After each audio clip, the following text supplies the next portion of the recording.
Elevation Nation, we have an incredible guest for you today, someone who has impacted thousands and thousands of lives. And to be honest, I'm excited that we just get to hang out with her for 30 minutes to an hour and she can impact our lives as well. We have Miss Renee, the founder and president of College, Career, and Beyond, and of course, the Midnight Golf Program. So we're going to end with her giving us some tips on our swing. So stay with us for that. But Renee, we are so honored and excited to have you on the podcast and welcome you to Elevation Nation. How are you?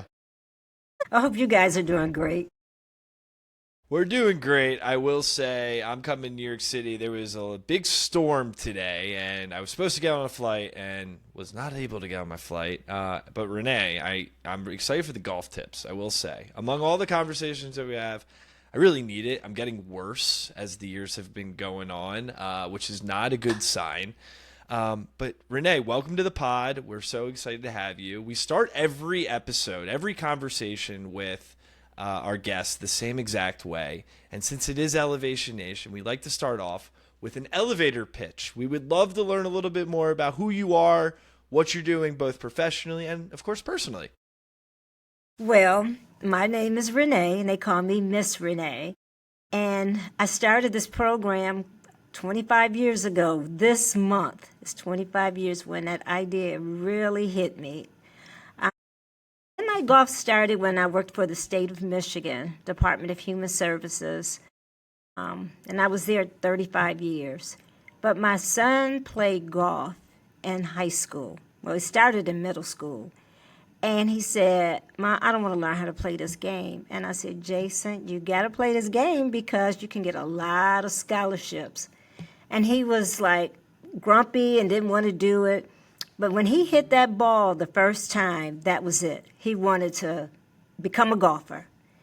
And we noticed that in our neighborhoods, that young people only played football and basketball, kids of color, because nobody in their family ever played golf. But in my family, my godmother was the first African-American LPGA in the state of Michigan. And so she kind of put tips in my head and told Jason, but she could never teach me how to play. She gave Jason a lot of lessons. But so he learned how to play the game of golf. And I remember he was on his way to college. And he said, "Ma, we got to come back. You got to come back and help the young people in Detroit." And I'm like, "Jason, when I'm done with you, I'm done. I want to go out and have a good time and just do what I want to do." But it hit me, and it's something just kept saying, you got to help the kids in Detroit. You got to help them. So with my background and being a social worker, I was knocking on doors. I went to our public housing. At that time, they called them the projects. And I'll never forget, I knocked on the door, and this boy, I said, you want to learn how to play golf? And he said, "Lady, if you don't get them sticks out of my face, no," and slammed the door. So then I knocked back on the door again, and then he pushed me, like, "Get off my porch. I don't want to learn how to play golf." So I went back and told all my friends and told them, I said, "You know what? We got to figure out a way." So then I said, "Let's get food. If we get pizza, they'll come." They all started to show up with food. So food was like the hook to get them to learn how to play the game of golf. And at that time, we didn't really focus on college a lot. We would just want to do life skills, the everyday skills that you need. And living in public housing, half of the time you didn't go to school, half of the time you just hanging out in the streets. And we just wanted to show them it was more to that than just hanging out. And that's how I really got started with Jason playing golf, and I'm taking it to the next level. Well, you've certainly come a long way from getting shoved off a porch and needing pizza to get people in, because you're now having thousands of applicants a year for, what is it? Is it 250 spots now? 50 spots, but I went over this year. I did 270. So my budget, I'm over my budget. I'm way over my budget. Well, And yeah, because we feed our young people. They have a full course dinner. Every night we have dinner. it's incredible. Obviously, you've grown in popularity. And I want to talk a little bit about how you went from knocking on doors to now this incredible program teaching those life skills. I mentioned before the podcast started, one of the reasons Parker and I started Elevation Nation was we felt that we didn't have the life skills to be a successful young adult. And that was because we had some of those book smart skills, but to feel accomplished, to know what we wanted out of life, and to find that fulfillment and the path for us was really difficult. And it was something that I think a lot of young people are missing. So can you talk to us a little bit about some of the life skills and even those interpersonal skills that you're teaching the young people now? So our curriculum is a 30-week curriculum. So we have two cohorts, a Monday, Wednesday, and a Tuesday, Thursday. So 139 on Monday, Wednesday, and 137, 138 on Tuesday, Thursday. So what they do the month of October, we have half come in, which they get in college strategies. So our young people, our college coaches are showing them about applying for financial aid, writing essays, applying for colleges. Well, the other half is out on the golf course, learning how to grip the club. And you should see it. It's so funny. But when they hit their first ball and it goes far, oh my God, you would have thought somebody gave them $1 million. But they do that. But the month of November, that's the exciting time. That's when we really get in these life skills.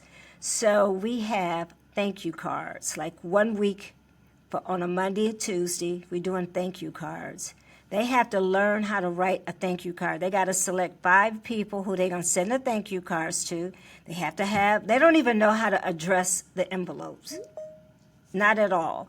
So we show them how to do what color ink. We have a specialist come in, my friend who's been my friend for 25 years who helped me start this program.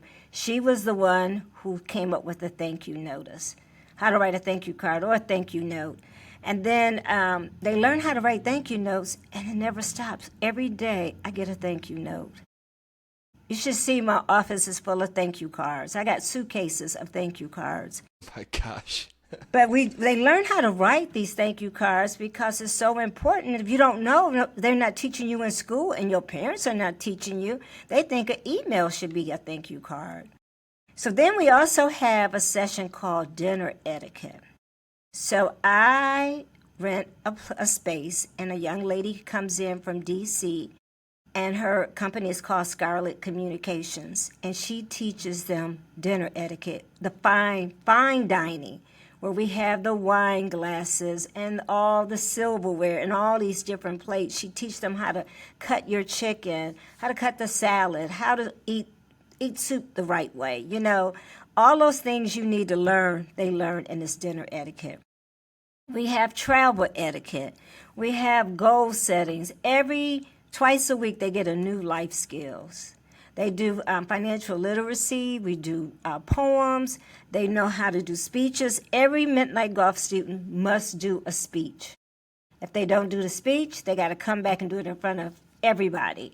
So we select 12 winners, and those 12 winners, they have to talk about the speech. And some of them is so sad. They talk about their families. Some of them have been sexually abused. You know, there's all kind of subjects they talk about. But for you to get up and talk in front of all these people, it's amazing. And then we have a big Christmas party. Now, this is really, if you see it on our website, it's so unbelievable. 800 students came last year to our Christmas event. MGM Grand Detroit sponsored this Christmas dinner where we had food, a big party from 6 to 9. And a lot of our young people never got an opportunity to dress up. They can't wear jeans. They can't come in dress any kind of way. They have to dress up. And a lot of our students, we have to help them go out and buy a dress, you know, or buy a suit or something, or our friends or our sponsors are help with that. But just to see the beginning when we first start and where we're going. Now this is just November and December. All of this is happening. In January, we come back from winter break, and then they start talking about financial literacy. Then we start to get prepared for our college tour. So I take 200 students on 6 buses on this trip with 70 mentors. Can you imagine that? And I tell them all the time, we do everything first class. Nobody should ever tell you can't do it first class. Even if you don't have no money, you still do it first class. So we go first class. First class, we stay at the Embassy Suites. We stay at, we have 4 hotels. So 3 buses go to 2, another 3 go to 2. But next year we already got it all set up. We're going to Savannah, Georgia, Charleston. We leave Charleston and head to Charlotte, North Carolina. Some of the kids never been outside of Michigan. We have young people that are in foster care. We have young folks that can barely make it. We got a young man that's living by himself. His mom is working down in Texas. And so he didn't want to leave his high school year, so he stayed here. So all his, people are watching him and taking care of him, but we're going to be his family. And that's what Midnight Golf is all about. We teach them the soft skills. We teach them the life skills, what's going to happen in the real world. Parents are not involved in what we do. We're preparing them to go to college. We're getting them ready. Oh, and I forgot to tell you this. We have a dress code. You must wear khaki pants. If you don't have them, we'll get them. They can be khaki, black, navy, whatever, but no jeans. And I tell the parents, and I tell them during our orientation, I don't do black jeans, we don't do brown jeans, we don't do no jeans, no blue jean jacket, no blue jean dress.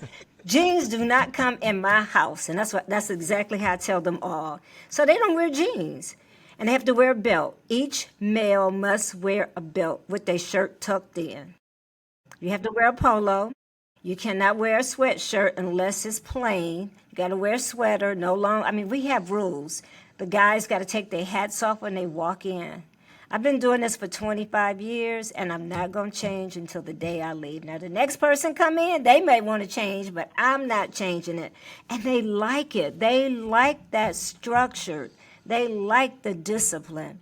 And we're not mean. I go down, I hug everybody. When they walk in the door, everybody gets a hug.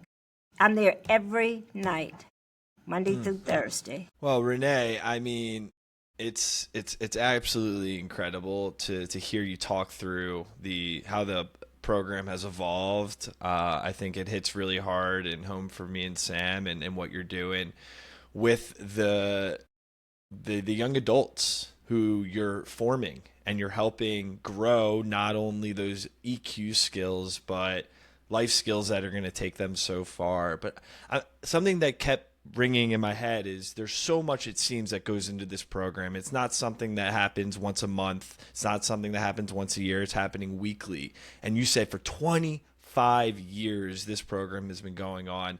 I imagine that there have been a lot of challenges for you and the organization along the way. Would love for you to talk a little bit about your own perspective, your own mindset, and how you approach those challenges so that you could bring this program to the life that it is today. So one of the challenges was I was a single parent when Jason first started, and I worked 3 jobs. I worked for the state. I worked for Kenneth Cole Neckwear, where I had to travel to New York and all these different places, San Francisco. And then I did income taxes. I went to school to learn how to do taxes. And I did that, and I was determined that I wanted to do this program. So I would come home at night, leaving Midnight Golf like 8 or 9 o'clock at night. After I dropped kids off, remember, I got to drop them back off at the projects, okay? And so I would go home and lay everything out. I was a one-man show. I had to write grants. I had to beg. I had to make programming. I didn't have nobody. It was just me. And I was sitting there one day at my desk, and I had the window open. And this something just hit me. I don't know what it was, but something just came to me and said, this is going to work. You're going to do it. And I had lost my mom. My mom died. And I remember she came to me. And I've never seen my mother again in life, but she came to me and she said, change the front door. So I'm thinking she wanted me to go and change the door in the house. So I changed the door. I don't know if she was telling me I need to change and start this program. And it was just so touching that every night I don't know till today, how did I do all of this? Then I had Jason, he was going to school in Chicago. How I was trying to go see him, I'm working, I'm doing all these jobs, I'm running this program. But some kind of way, I got the strength and the courage to do it. And in my heart, you can tell when something is meant for you. In my heart, I kept saying I had to do it. I gave up my personal life. I never got married. I dated, and when I was dating, the guy said, look, I dealt with you and Jason, all the activities he was in. I'm not dealing anymore with you, and you're going to start a program. I said, sorry, see you. So I didn't have no personal life. It was my whole life, and has always been midnight golf. How many people can say that? You know, you live and you breathe and you wake up and you eat and you're going out to eat with people. And your whole conversation is midnight golf. And I remember when I retired from the state, my friends said, oh, that program ain't going to do nothing. You'll start something and you're going to get tired and you'll leave it. And when I see these people now, they are just so outdone. I'm so sorry I said that to you. But it's like, you know, There's something inside of me just keeps saying, you got to go. You got to keep doing it. You got to keep doing it. And the more I do it, the more people apply to be in this program. Everybody wants to be. We had 2,000 young people standing in line trying to get in because they want to be a part of something that means something. And we have 80 different high schools. Who ever heard of 80 different high schools in a program? 30 different zip codes in the state and the city of Detroit. But I tell you, if you get there, I can get you home if you live in Detroit. Don't worry about eating. I have a full course dinner every night.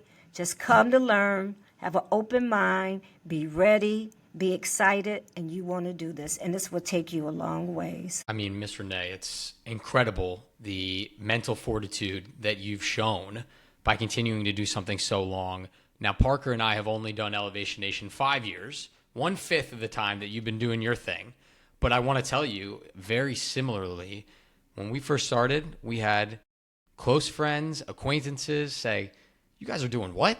You want to talk about vulnerability and men's mental health on a podcast and just share that with the world? Your employer's going to think you're crazy. Your family's going to think you're crazy. No one's going to want to listen to you two. You're not psychologists. You're not experts. But we decided that we just wanted to share our vulnerable stories, the vulnerable stories of other people, showing their mental fortitude, how they overcame adversity in their lives to help conquer the real world. And now, fast forward, those same people, including our employer and one of your many sponsors, EY, who we love, has Parker and I speak around the country to so many of the interns and new hires talking about vulnerability, mental fortitude, and authenticity, and how you can use that as a young adult to be successful in your career. And so I just want to give you so much kudos here because you've used your mental fortitude, and that's given you so much fuel to continue 25 years, and you're going to just keep on going. I know that. It's incredible. And you know what I failed to say? We have close to 70 mentors. They start from the age of 25. We have about 20 that came back that were in the program that work. They're CPAs, they lawyers, they principals, they teachers, and they come back. And then the other from 25 to 82, we have a man who's an avid golfer. And he was an engineer at General Motors, and he retired. But he's the oldest, and the kids love to hear him, his wisdom. And he had a birthday this year, and the kids got together and said, let's give Mr. Max some cupcakes. I'm like, cupcakes? Yeah, because he knows everything. But it goes to show you that our kids want to hear from young people. They want to hear from the middle. They want to hear from the older. They want to hear. They like sponges. They just absorb all of this, and look what happens. I have 97% of our young people that were in the program this past year that went to college. And I'm getting ready to send 200 care packages. So they're going to get a care package, and the care package is a big, giant red and pink box. And in that box is all kind of Better Made chips, all kind of stuff from Michigan, and then some swag. And when they get that box, you should see they put it on Instagram, they put it on whatever. It's everywhere, those boxes, that how excited they are when they get that package in the mail. And that's a lot of money.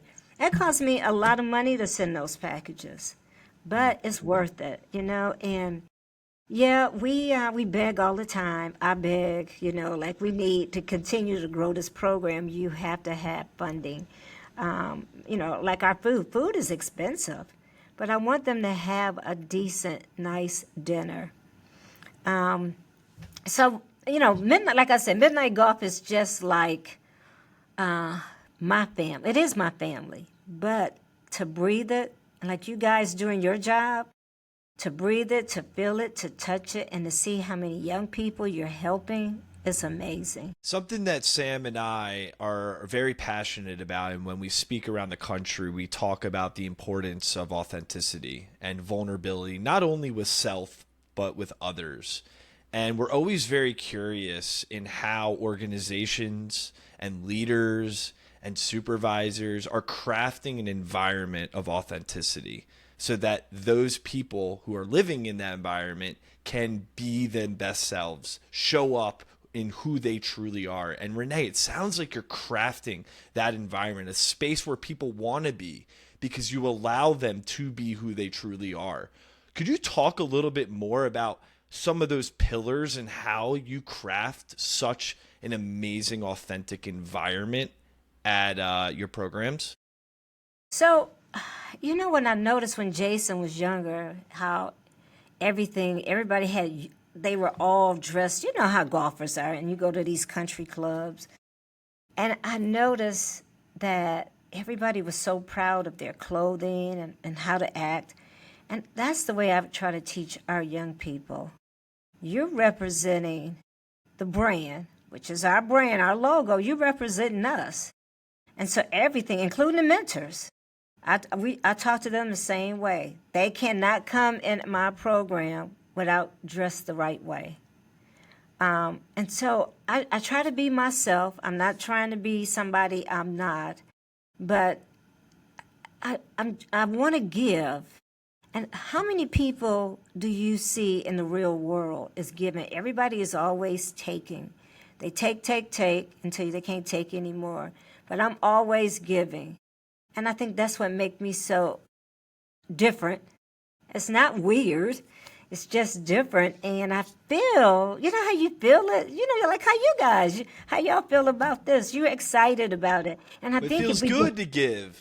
It feels so good. And I think if we get that word out, I really think if all of us can get together and get the word out about just giving. Just give. Just give a little. You ain't got to start off giving a lot, but just give. I really think it comes back. If you give, it comes back to you even more. But just to give out, you should see the clothing that I give. Things that I don't wear, and I talk to my friends. If you're not wearing them, give them to me. I don't want used stuff like all beat up, but nice things that our kids can appreciate it. So I just think all of that plays a part of giving and just being yourself. I don't try to go out here and try to be somebody I'm not. I'm just Miss Renee. Everybody calls me Miss Renee. Wherever I go, there's Miss Renee. People I don't even know, they call me Miss Renee. I'm like, how do you know my name? But it's like, I'm just myself. I'm just being me, and I do it from the bottom of my heart. And I hope one day when I'm gone, when I'm dead and gone, like how the old people would say, I hope they remember me as Miss Renee, the giving, caring lady that care about people. If we had so many Miss Renees, the world wouldn't be the way it is.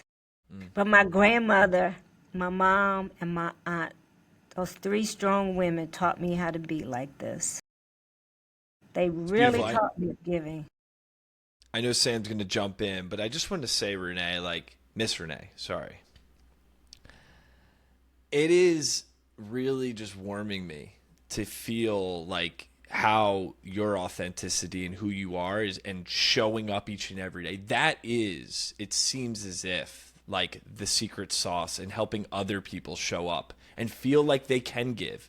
They can see that through you and with you to then not only learn about life skills and maybe how to lower their handicap and hit a golf ball 150 yards. But that giving and making the world a better place, and although it might not give a lot back to you in the short term, in the long term, it will take you places you never thought. It certainly has for Sam and myself. And same for me. It says that if you save one life, you are saving the world. And that's the way I feel. I feel like that every day. Like right now, currently, they're downstairs in their college strategy sessions. When I leave from talking with you guys, I'm going right there and get right in the middle of it. And these are new kids, so we're learning each other. The old kids, every year we get new kids, but it takes them a minute to warm up. But once they see that we care, and we're here, and we're on time, they love it.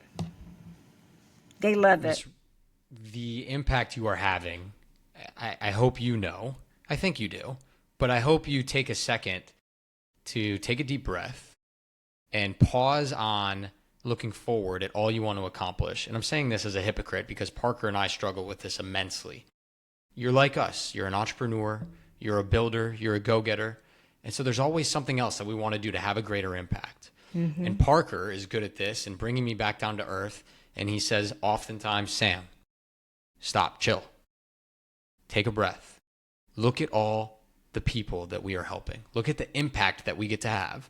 And I will never forget when Parker and I first started this thing, after we dealt with all the haters saying, you guys are doing what with the podcast? You want to go speak to young people across the world? Why? What for? When we got our first anonymous message from someone whom we had never met before, nobody in common with, saying, I've been listening to your guys' podcast the last 3 months. I've been going through the hardest time of my life as a young adult. You guys have gotten me through this by making me feel like I'm not alone. Mm-hmm. And it is those small messages that bring us back down to earth and remind us why we're doing this. And I know you have thousands of stories, but are there some of those that you can share with us on where people are now, what they've accomplished because of you and all the amazing things that you and your team have done? So yes, I'm gonna tell you a couple. So one story is a young lady. I got two. One young lady lived over in them projects that when I first started Midnight Golf. And she was in foster care, I think for one day, but she got with her dad. And she went to Howard University, came back, went to Wayne State Medical School, and she married a young man from Coca-Cola executive. I went to her wedding. I went to her graduation when she got her doctorate in nursing. And now she was at my birthday celebration in Cabo, her and her husband. Now, can you imagine? It's a young lady that was in the program, my first Midnight Golf student. And I was with her the whole entire way. And if you hear her story, it's unreal. And I went with her. She finally got a chance to meet her real mother. She called me. And she said, Miss Renee, can you go to dinner so I can meet my real mom? And I met her mom, and everybody started crying. Can you imagine that your mom gave you up? And mom was on drugs and everything, but now look at her. Her mom got a good job. I mean, she works at the post office, but her mother, every time I see her mother at the post office, she'll say, Miss Renee, I just want to say thank you. Thank you for that dinner. So that's one story. Then another story I had was a young lady who mother had some problems, and she didn't know what happened to her father, and her grandmother and grandfather was raising her.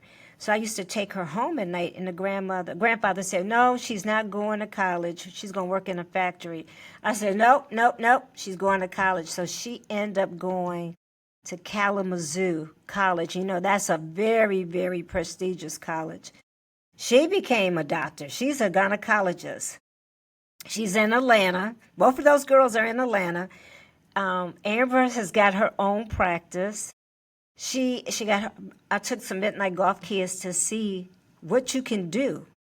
She lived in a situation, a very hard situation, and now she's married, and she's a doctor. So these two ladies were like the same way, but look what happened. They got that care, they got the attention, they needed to do this. I was always with them at all times.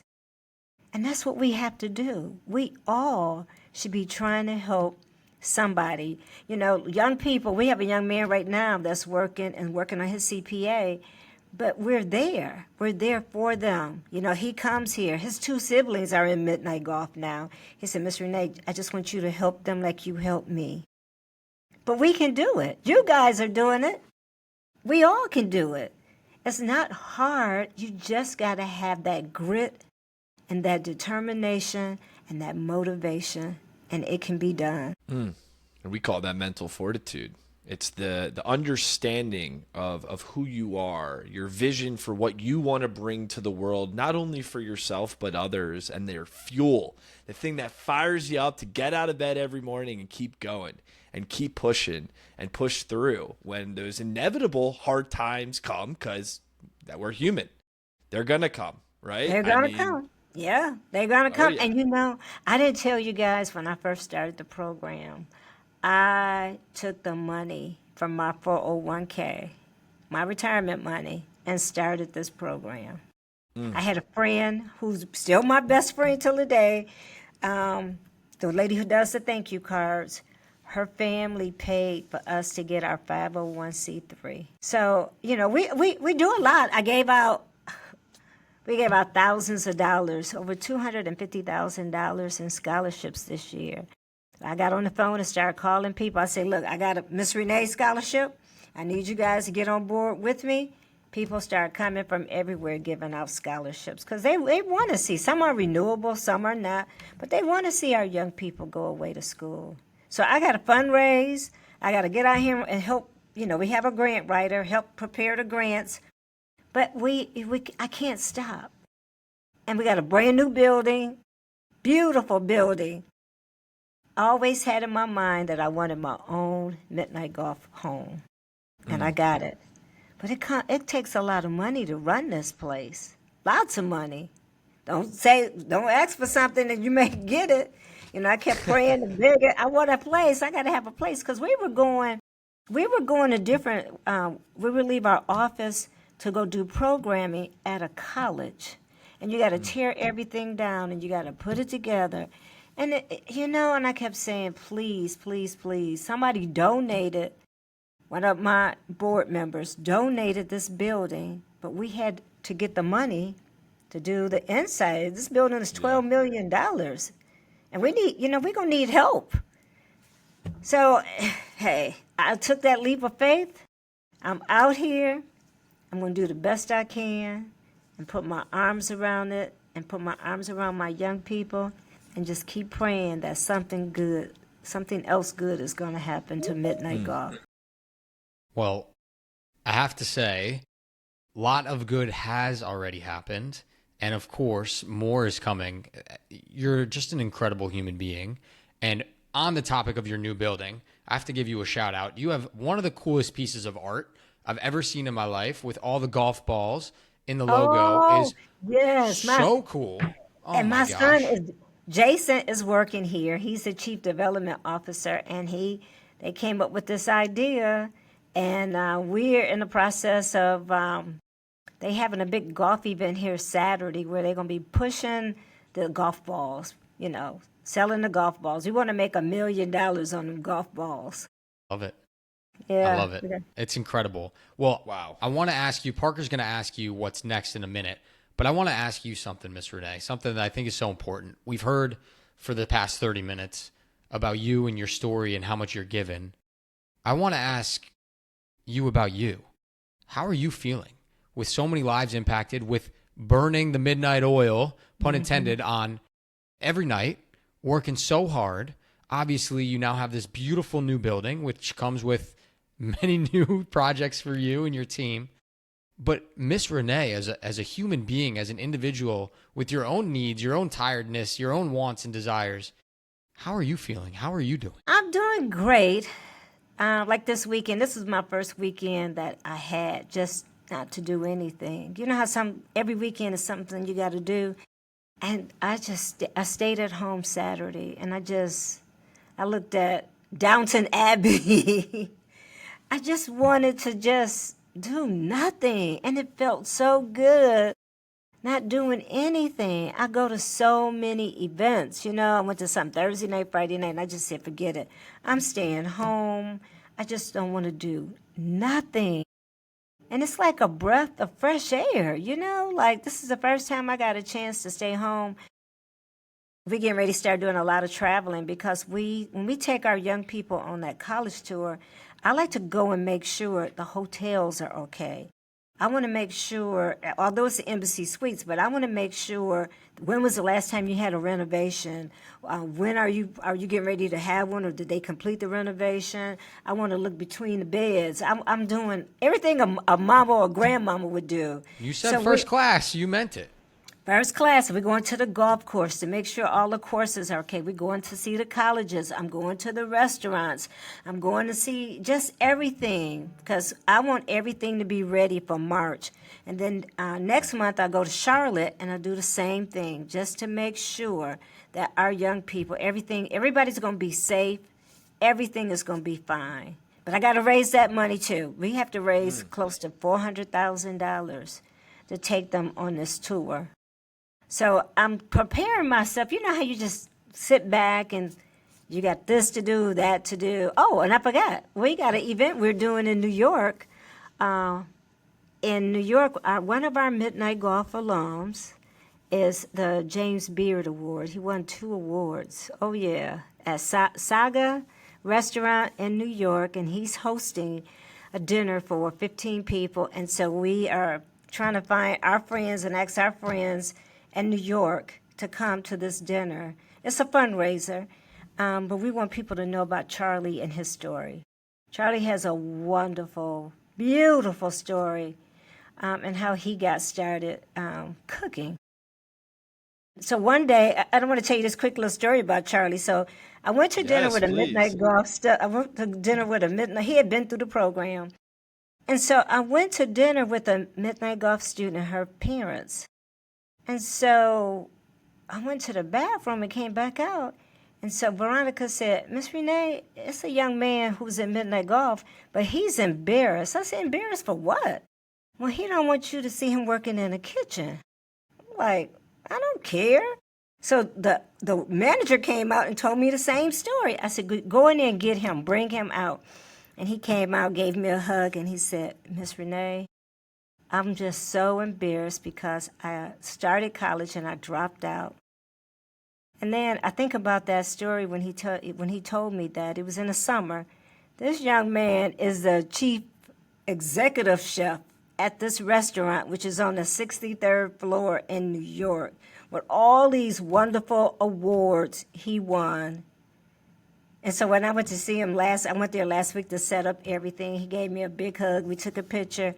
And I said, Charlie, I am just so proud of you. You took your dream like I did with Midnight Golf, and look what happened. Just wonderful. We got some wonderful stories. I love hearing these stories, and I cannot wait to continue to stay in the loop and hear more of them because it warms my heart so much. It really does.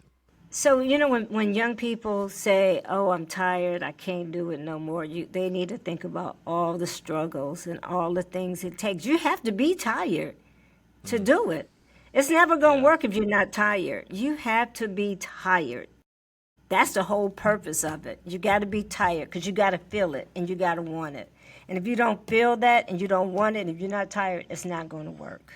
And I know that for a fact. Am I right? You guys know that. Amen to that. Especially when you can't see the light. And the light gets very, very dim. Ooh, that light can get so dim that you be saying, is the light still on? Yes. You question yourself. I can see a little bit. So I didn't start taking golf until 2005. Now, I started a golf program. Didn't know nothing about golf. Nothing. Only when I took Jason to his tournaments. So I took golf lessons from one of our PGA professionals. Mm-hmm. And I've been playing since 2005. About 3 years ago, right before COVID, I got a hole-in-one. I hope that's framed somewhere behind you. It's framed. I got it framed at I got it framed at my house, and I got the ball frame, and I use my 6-iron, and they looked at me. I played with these, it was a bunch of us playing, but I was playing with these three guys who are the three guys that are mentors.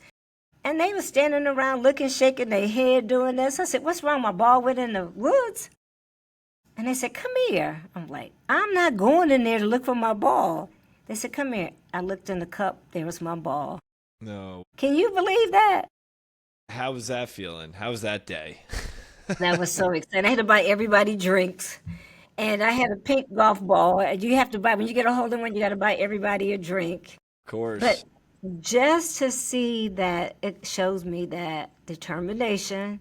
And I wasn't even, I'm thinking about what's happening for midnight golf, what I got to do the next day. You know how you think about everything, but you should be focusing on playing. And that's what happened. Incredible. Well, I'm still on that journey for hole-in-one. I know Sam is too. And one day it will come. I've seen them before in front of me, and it just makes me more jealous and more determined. Yep. Oh, yeah. And all my friends were looking like, okay, she got it now. But well, you're on to the next one. You're obviously not giving up. You just step up to that par 3 and get your iron out, and you never know what's going to happen. You never know. And you guys can do it too. You can do it. Of course. I like to think so. Miss Renee, we have a couple more questions for you before we round out the podcast. It's been an incredible conversation thus far. We like to have a little bit of fun, so we play some rapid fire. We got some fast questions for you, and just tell us first thing that comes to mind. All right? Okay. All right, so my first one, and then I'll pass it to Sam, and then it'll come back to me, is if you had to play golf with only one club for the rest of your life, which club would you pick? My 4 hybrid. Your 4 hybrid. Okay. Versatile. You can hit it off the drive. You can hit it probably, a couple. You can hit it with the tee. So. Yep, you can hit it with a tee. You can hit it without the tee. You can hit it in the grass. You can hit it high grass of the rough. You can putt if you need to. That's. Oh yeah. I like it. Hybrid. Good answer. All right, you've played golf all across the world, I imagine. Is there a course that is on your bucket list that you would love to see in person and play? St. Andrews. And that one in Pebble Beach. Pebble Beach was my first one. If I could play Pebble Beach and go there, I would love it. Pebble Beach. Beautiful. I think of Scotland golf. It hits my game very well because my golf shot fades so much that I feel like it's just gonna run on some grass at some point and I'll find it. So I feel like that works for my game in some way.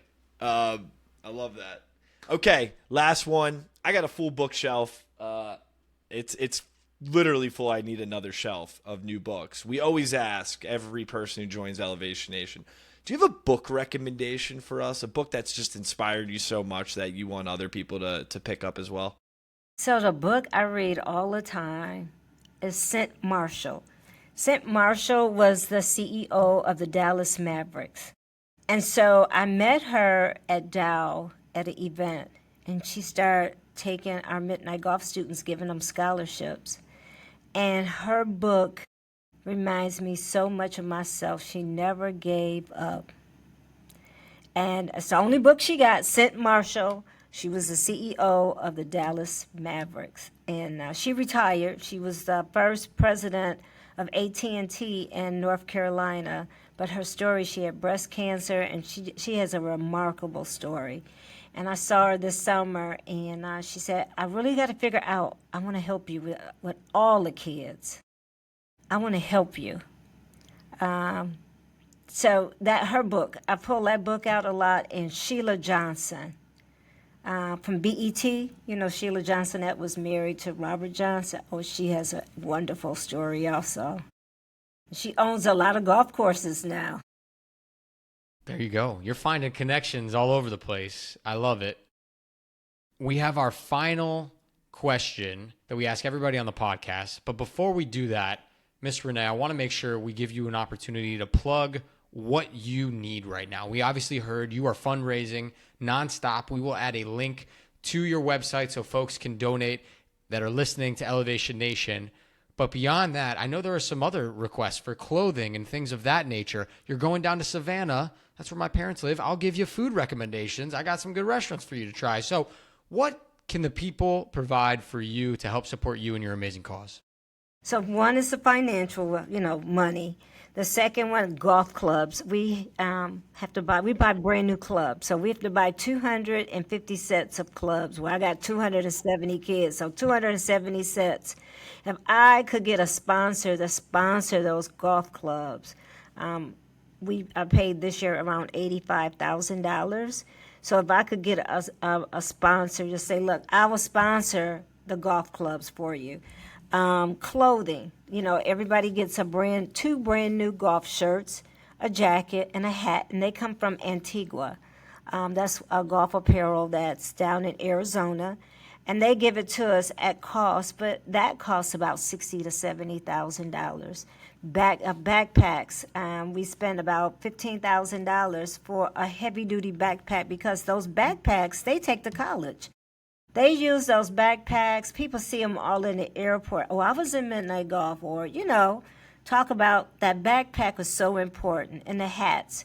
Hats are expensive. So they take all these things with them on that trip. The trip, if I could get a sponsor, oh my God, if I could get a sponsor to sponsor this trip. And you know what? I forgot to mention, we only request $500 per student only for that trip. Everything else is free for them. So all they have to pay for the whole entire 30 weeks is $500 just for the trip.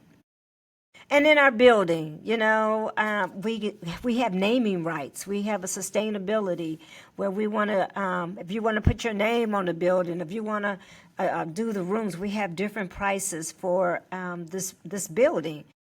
PGA of America, we got a grant, and so they did the simulators in our building. So if we could get people who want to donate, the golf ball wall that you talked about, Sam, we could get sponsors for that.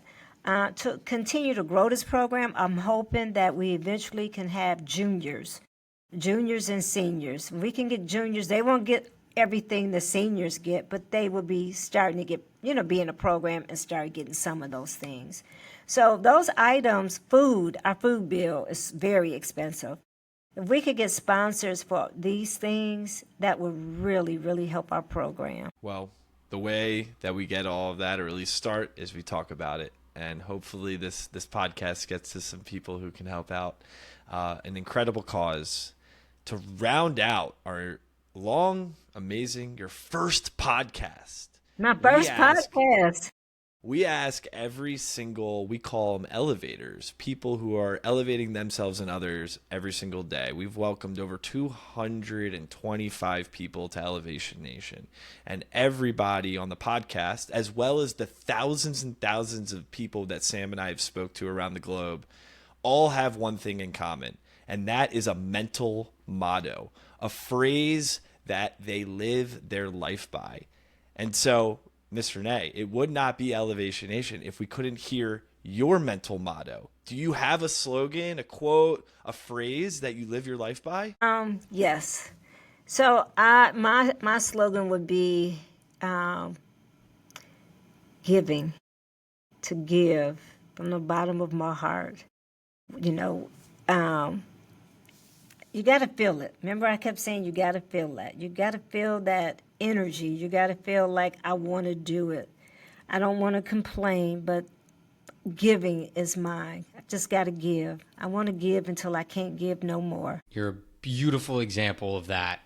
And just, I could hear stories, I imagine, for hours from you. So I'm hoping one day we get to do this in person, whether that's in New York where Parker is, in Washington, D.C., where I am, or if we are out in Detroit, we get to see you in person and share stories about golf and life and mentoring.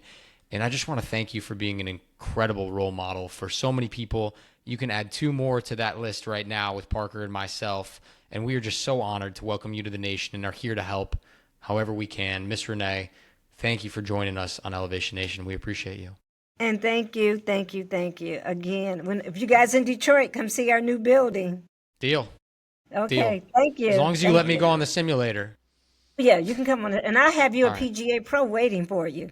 Yeah, Lord knows I need it. I need All right, help. Elder. You guys just when you come here, just come on and Thank you. have a good time.